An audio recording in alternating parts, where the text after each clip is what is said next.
शेतकरी बंधूंनो, कापूस पिकाला खत देण्याची योग्य पद्धत.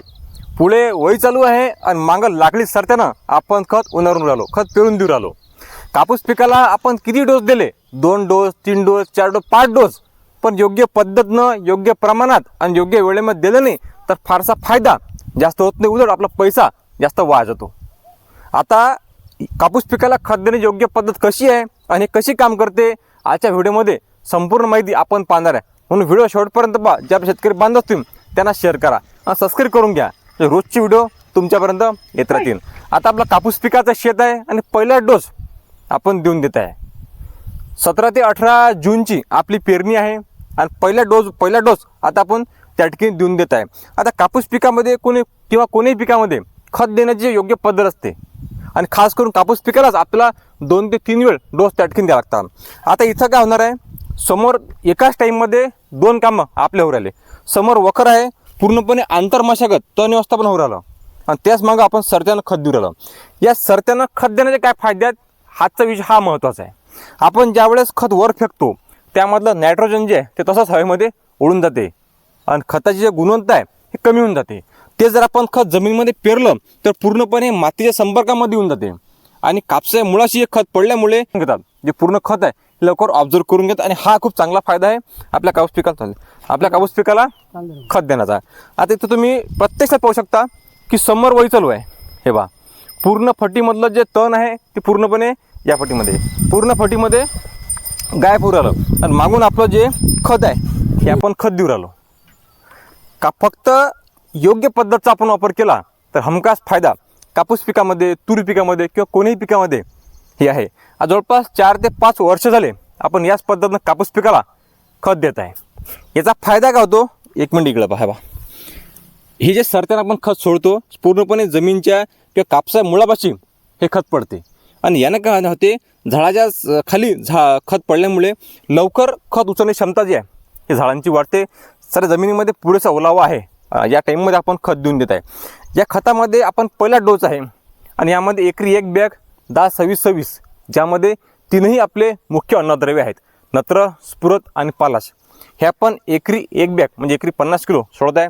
त्याचबरोबर यामध्ये आपण SSP एकरी 1 बॅग घेतलेला आहे, म्हणजे single super phosphate with zinc आणि बोरॉनवाला. यामध्ये आपलं फॉस्फरसचं प्रमाण जास्त आहे, झिंक आहे, बोरॉन आहे आणि सल्फर आहे. म्हणजे मुख्य अन्नद्रव्य आणि दुय्यम अन्नद्रव्य दोन्ही आपल्या कापूस पिकाला भेटत आहेत.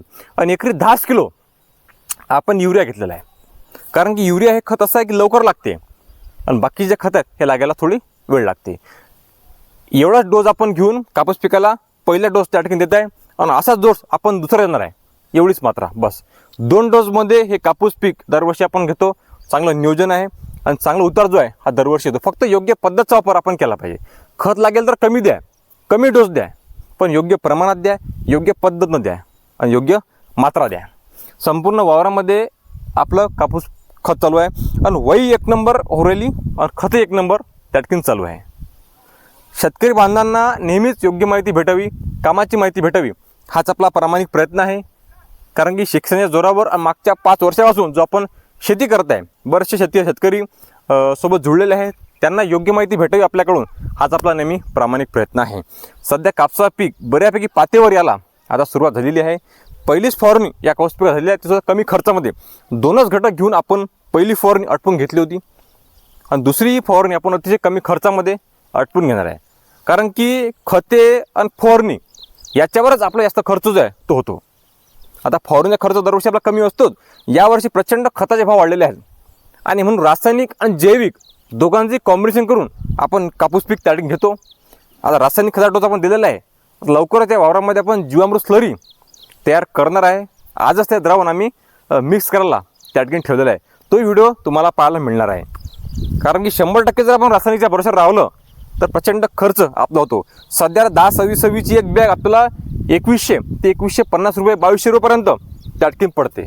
प्रचंड महागाई त्या ठिकाणी वाढलेल्या खताची आणि म्हणून 100% खतावर अवलंबून न राहता रासायनिक आणि जैविक दोन्ही प्रकारे आपण ॲग्रिकल्चरमध्ये शेती केली तर फायदा आपला होणार आहे. या संदर्भात जर आपले काही प्रश्न असतील तर नक्की कमेंटमध्ये करा.